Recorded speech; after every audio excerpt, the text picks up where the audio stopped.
Olá pessoal, então hoje vamos ver outra partida do Magnus Carlsen no London System, uma partida jogada em 1º de fevereiro de 2020 contra Raul Mamedov na Copa Blitz Banter.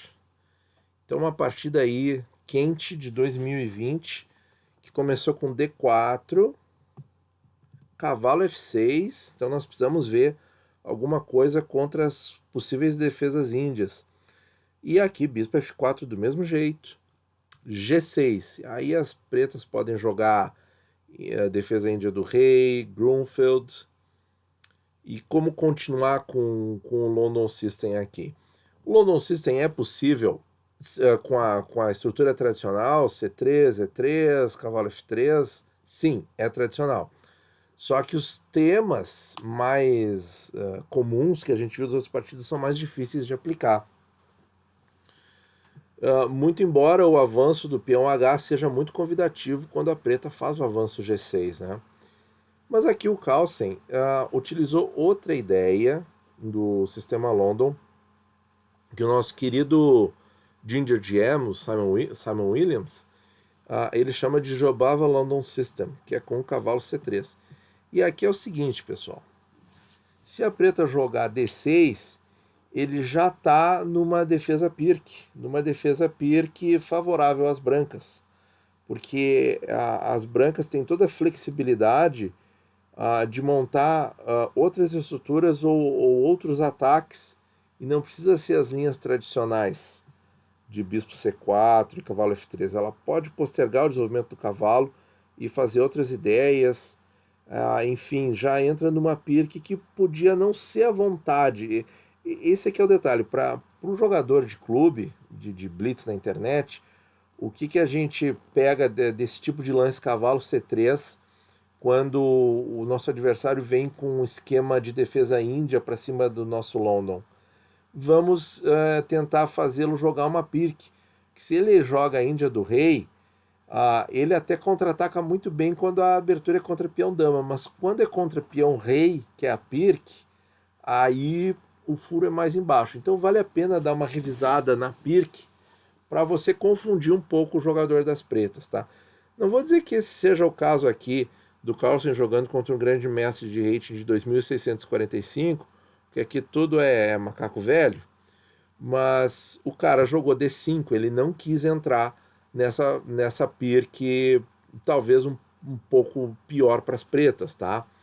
E aí ficamos nos esquemas tradicionais da London, só que sem o peão em C3, certo? E sem o cavalo em D2, que a gente vai ver que não faz tanta diferença assim. Veio E3, bispo G7, H4, muito convidativo quando tem o peão em G6, e o Carlsen não é bobo. O avanço do peão Harry, do nosso querido Ginger GM. H5 para parar com essa história, né? Cavalo F3, C6, cavalo E5, temático da London. E o Carlsen não se importa em primeiro tirar o bispo, rocar, fazer aquela coisa. Não, ele toca o lance temático. Cavalo de BD7, bispo para D3. E aí não tem problema se o cavalo for trocado, porque vai se estabelecer alguma coisa em E5, né? Cavalo F8,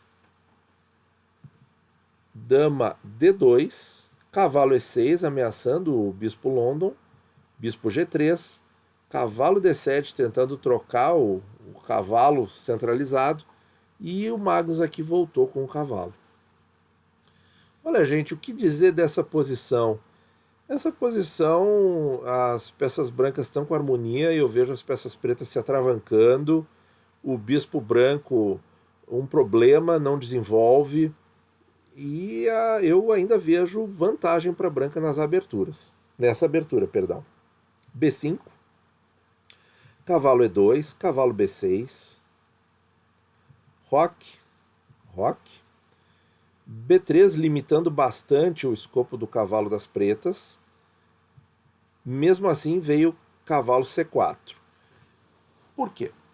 Porque aqui o jogador das pretas pensou em ganhar o bispo de Casa Branca do Carlsen. E nesse aspecto, tudo bem, não dá para criticá-lo.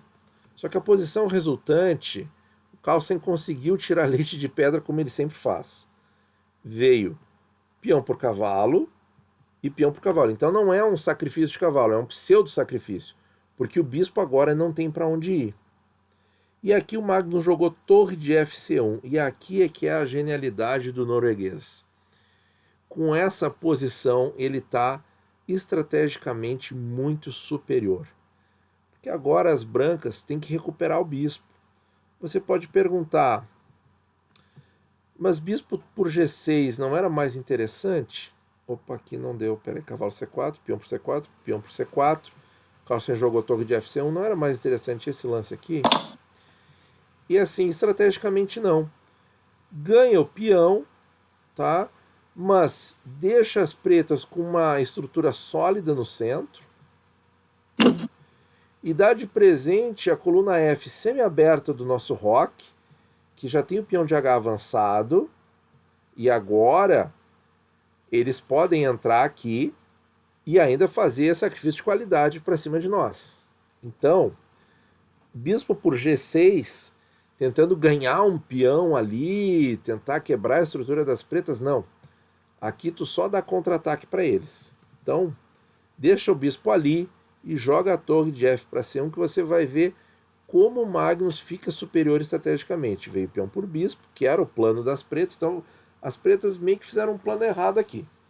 Aí veio C por D3, e esse lance é muito bom, eu gosto muito dessas estruturas, quando o peão de C ou o peão de F toma e fica dobrado no centro, porque controla muito a casa central. Olha aqui todas as casas centrais que os peões brancos controlam, né? Veio C5, torre de AB1, e olha o domínio das torres brancas nessas colunas abertas e semi-abertas no flanco dama. C por D4, cavalo de E por D4, cavalo por D4, cavalo por D4. Pode tomar o cavalo com o bispo e dobrar o peão no centro, não tem problema, porque as brancas já estão com uma enorme vantagem com essas torres. E ainda a casa C7, ó, apoiada pelo bispo London. Olha aí, outra coisa para a gente atentar, pessoal. No meio-jogo avançado, quando já começa a haver trocas e colunas abertas, essa casa C7, sob domínio do bispo London, serve para uma torre entrar na sétima, dando uma grande vantagem. Veio bispo D7, torre B7, E5, cavalo C6, olha aí, então quer dizer, ele bloqueou a diagonal, mas o cavalo entra e a torre de C não entra C7, a torre de B já entrou na sétima e entra o cavalo. Teve que entregar o par de bispos, torre por C6, A5, torre de C7. Olha aí, ó, duas torres na sétima, demais situação dos peões equilibrada, mas isso aqui é suficiente para o Magnus converter a partida. Vamos ver como é que continuou. Dama F6, torre D7, dama C6, torre de BC7, dama B6, dama C2, D4, troca, jogou torre de AE8, dama C4, já olhando para F7, olhem ali, pessoal, se deixar assim, a torre por F7, torre por F7, dama por F7, rei H8, dama G7 mate. Torre E6, bloqueou a diagonal, para não haver o ataque em F7, D5, atacando a torre, torre para E8, D6, e as pretas abandonaram, com essa ameaça simples, entre aspas, que eu comentei com vocês. Vamos supor que ele fizesse um lance aleatório, só para ilustrar aqui o que eu digo. É isso aí. E aqui não jogou A4, ele abandonou. Então, vamos dar uma olhada no que poderia acontecer. O computador está dando dama por C7, porque não tem saída.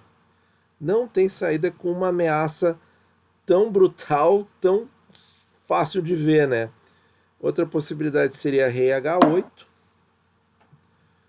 mas aí as brancas têm que entrar do mesmo jeito. Aí o computador da torre G8.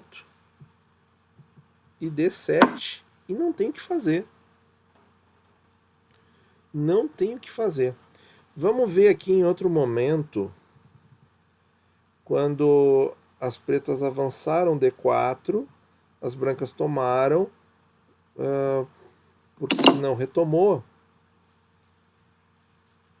Bom, uma possibilidade é, de novo, esse ponto fraco F7, ó, que as brancas capitalizam agora com o bispo londrino indo para D6, ó, tirando a defesa de F7 e no mínimo ganhando a qualidade, no mínimo, no mínimo. Que domínio posicional, hein, gente? Que domínio posicional. Então, mais um exemplo magistral do Magnus Carlsen, mostrando que a abertura, o importante é conhecer as ideias e os elementos estratégicos.